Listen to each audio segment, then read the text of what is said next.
Na mtazamaji, na kupeleka moja kwa moja hadi kwenye kamati ya elimu ya bunge la kitaifa, ambapo maafisa wa DCI pamoja na wale wa halmashauri ya mawasiliano nchini CAK wako mbele ya kamati hiyo kuhojiwa kuhusiana na madai ya udanganyifu kwenye mtihani wa kitaifa wa KCSE wa mwaka uliopita.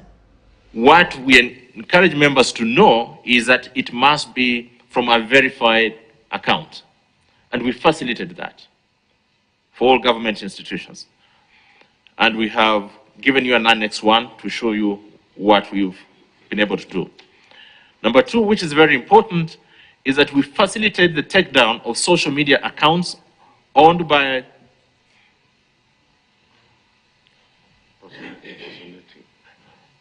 facilitate the takedown of social media accounts impersonating, actually there's a term impersonating, the Ministry of Education, NEC, and Teachers Service Commission. Basically what that means is that there are many fake accounts out there. So our responsibility is to monitor and take down those fake accounts. And we've been given an example on Annex 2 and Annex 3. And then, of course, we continuously monitor the social media space for accounts perpetrating possible examination-related fraud, including examination cheating, on a 24-hour basis. But most importantly, Mr. Chair, some of the other interventions include creating awareness.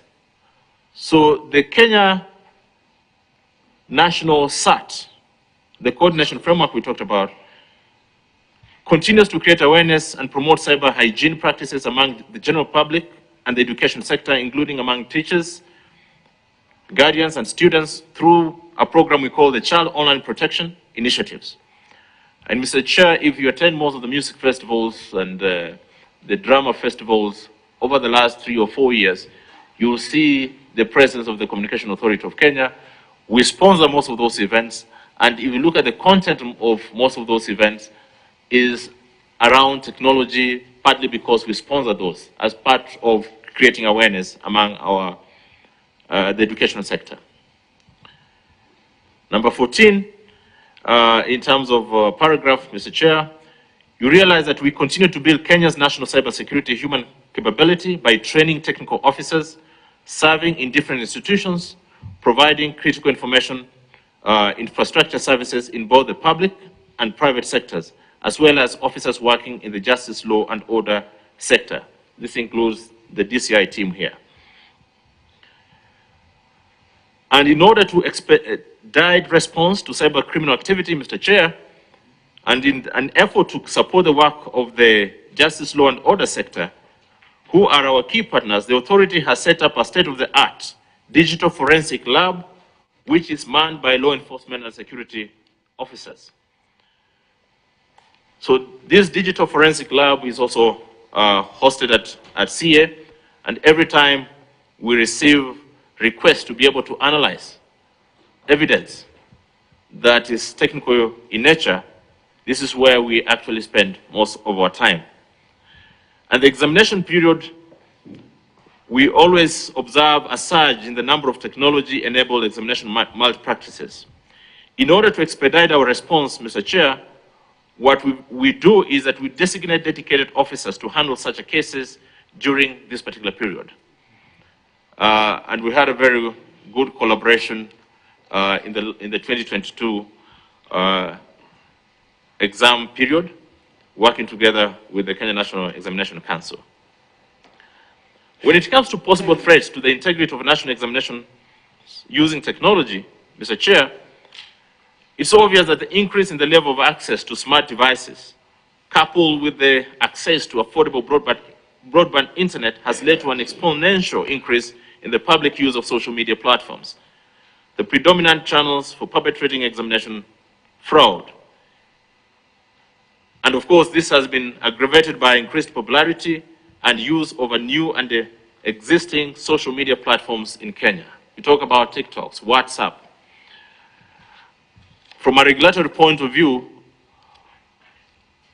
we call them the over-the-top services. And these over-the-top services, Mr. Chair, are unregulated in our space. They include Telegram, WhatsApp, Signal, among others.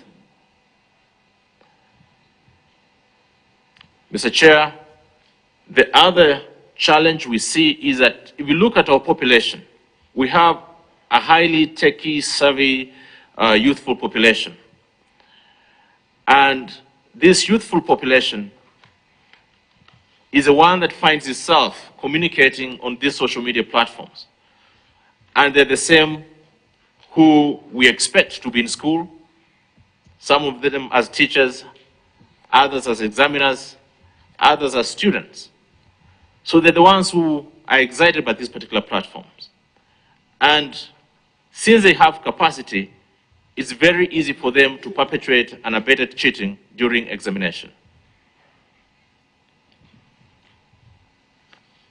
In terms of reports that we've dealt with over the last 3 years, Mr. Chair,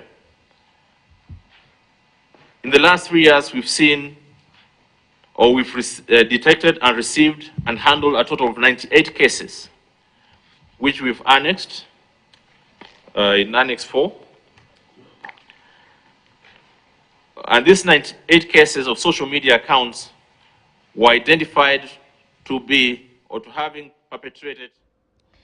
Na mtazamaji mwenzangu Brenda Zeda anaendelea kufuatilia mahojiano hayo mbele ya kamati ya elimu ya bunge la kitaifa, na atakuwa anatuandalia taarifa kamili kwenye taarifa zetu zijazo. Kufikia hapo mtazamaji, nakamilisha taarifa zetu za yanayojiri, lakini usiende mbali, kwani baada ya muda usiokuwa mrefu nitakuwa naungana na jopo zima kwenye sehemu yetu ya jarida, ambapo hii leo tutakuwa tunaangazia doa kwenye ndoa.